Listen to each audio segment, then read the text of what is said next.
त्यासाठी तुम्ही हे आंदोलन करताय? काय केलेली होती कामांची आणि किती रुपयांची मागणी झाली? तिन्ही लोकप्रतिनिधी आम्ही चौघांनी अनेक लिस्ट देतोय आम्ही आणि सातत्याने आम्ही जो निधी मागतो त्याच्यावर काट मारली जाते. आजपर्यंत सिलेक्टिव्हली हा निधी दिला जातो, ह्याचंच आम्हाला वाईट वाटतंय आणि याचा आम्ही जाहीर निषेध करण्यासाठी आलो. आम्ही आमच्या घरासाठी पैसे मागत नाहीये, आम्ही आमच्या रस्त्यासाठी पैसे मागत नाही, आम्ही वैयक्तिक कुठल्याही लाभासाठी इथे आलेलो नाही. मायबाप जनतेच्या सेवेसाठी आम्ही लोकप्रतिनिधीमधून मायबाप जनतेने आम्हाला निवडून दिलंय. जनतेची जी कामं आहेत ती मांडण्यासाठी आम्ही सरकारकडे निधी मागतोय आणि तो कुठलाही निधी आमच्या चौघांच्या मतदारसंघात आणि अमोल दादा जे सूचना करतात ते दिलेले जात नाहीये. त्याचा जाहीर निषेध करायला आणि हे पूर्णपणे भारतरत्न डॉक्टर बाबासाहेब आंबेडकरांच्या संविधानाच्या विरोधात आहे. चंद्रकांत पाटलांनी निधी दिला होता, मात्र अजित पवार पालकमंत्री झाल्यामुळे निधी मिळत नाही. चंद्रकांत पाटलांची युतीमध्ये काही चालत नाही का, असं काय आहे का? मागच्या वेळेला चंद्रकांत दादा पाटील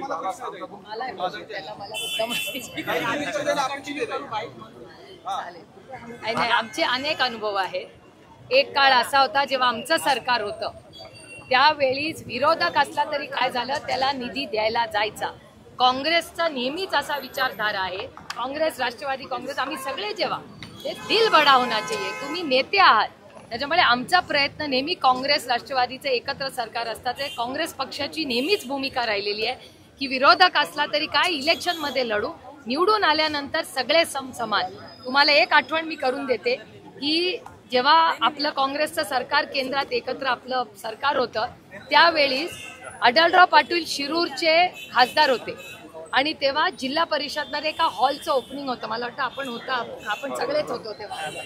त्या काळामध्ये आढळराव पाटीलांनी आदरणीय पवार साहेबांना फोन करून सांगितलं की जिल्हा परिषदचा कार्यक्रम आहे, तुमची सत्ता आहे तिकडे काँग्रेस राष्ट्रवादी काँग्रेस पक्षाची, माझं नाव त्याच्यात नाहीये, हे मला खूप वाईट वाटलंय, हे योग्य नाही. पवार साहेबांनी स्थानिक संभाजी होळकर तेव्हा बांधकाम होतचा इंचार्ज होते जिल्हा परिषदला, साहेबांनी त्यांना फोन केला. ते म्हणले हो हे आमच्याकडून राहून गेले. साहेब म्हणले मी या कार्यक्रमाला येणार नाही. आढळराव पाटील हे शिरूरचे खासदार आहेत, ते कुठल्या पक्षाचे असले तरी शिरूरचे लोकप्रतिनिधी आहेत, आम्ही तसं करणार नाही. साहेब त्या कार्यक्रमाला गेले नाहीत आणि निधी वाटपातही त्या काळातल्या पालकमंत्र्यांनी जेवढं काँग्रेस राष्ट्रवादीला दिलं तेवढीच मदत भारतीय जनता पक्षालाही केलेली आहे. पण ती काँग्रेस आणि राष्ट्रवादी काँग्रेस पक्षाचे संस्कार. हे दुर्दैव आहे की आता हे जे नवीन आम्ही प्रकार बघतोय हा पहिल्यांदाच आम्ही आणतो. अरे एक निधीबद्दल होतं, 5 वेळा मोदी या मेट्रोच्या उद्घाटनासाठी लोकार्पणासाठी आलेले आहेत. नाही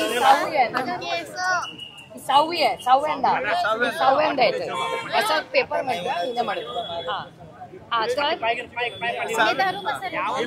नाही मला असं वाटतं माननीय आदरणीय प्रधानमंत्री, मी खूप विनम्रपणे हे म्हणते की कदाचित आदरणीय प्रधानमंत्र्यांच्या ऑफिसला माहिती नसावी, कारण का देशाच्या प्रधानमंत्र्यांचं काम हे खूप मोठं असतं, खूप व्यापक असतं.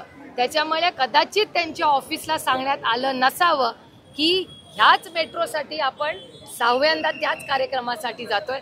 दर 2-3 किलोमीटर नंतर प्रधानमंत्र्यांना बोलवलं जात आहे.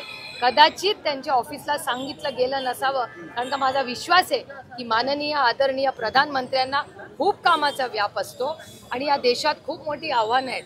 त्याच्यामुळे एकाच मेट्रो लाईनचं 6व्यांदा होतंय हे कदाचित त्यांना माहिती नसावं असं याची बद्दल म्हणजे अशोक बापू असतील तर त्यांना निधी मिळते तुमचं म्हणणं आहे, किंवा काँग्रेसच्या दोन्ही आमदारांना निधी मिळते तुमच्या मतदारसंघात?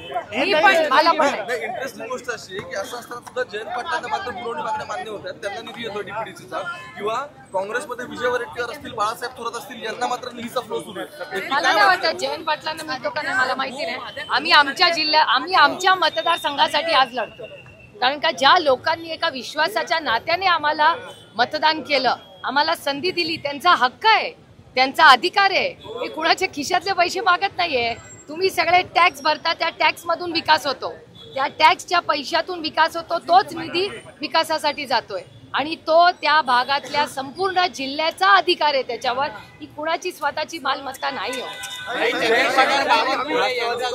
भूखंड आहे तो 5 कोटी रुपयांना राज्य सरकारने अवघ्या मापन करामध्ये दिलेला आहे. वित्त आणि महसूल विभागाचा विरोध असतानाही हा भूखंड चंद्रशेखर बावनकुळे यांना दिलेला आहे. अशा अनेक घटना झालेल्या आहेत. वर्तमानपत्रात 15 दिवसापूर्वी अनेक भूखंड असे आले होते.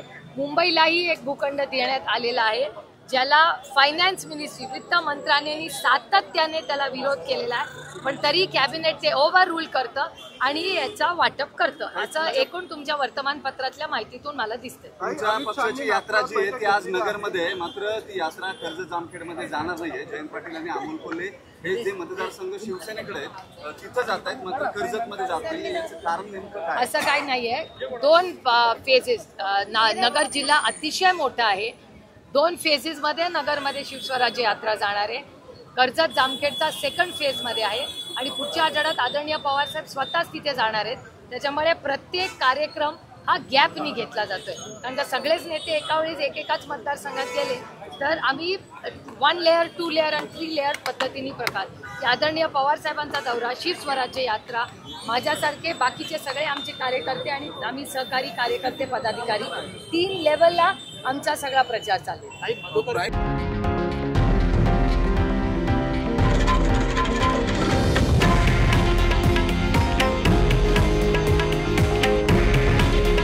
हे आहे देशातील नंबर 1 न्यूज नेटवर्क आणि आपण पाहत आहात TV9 मराठी.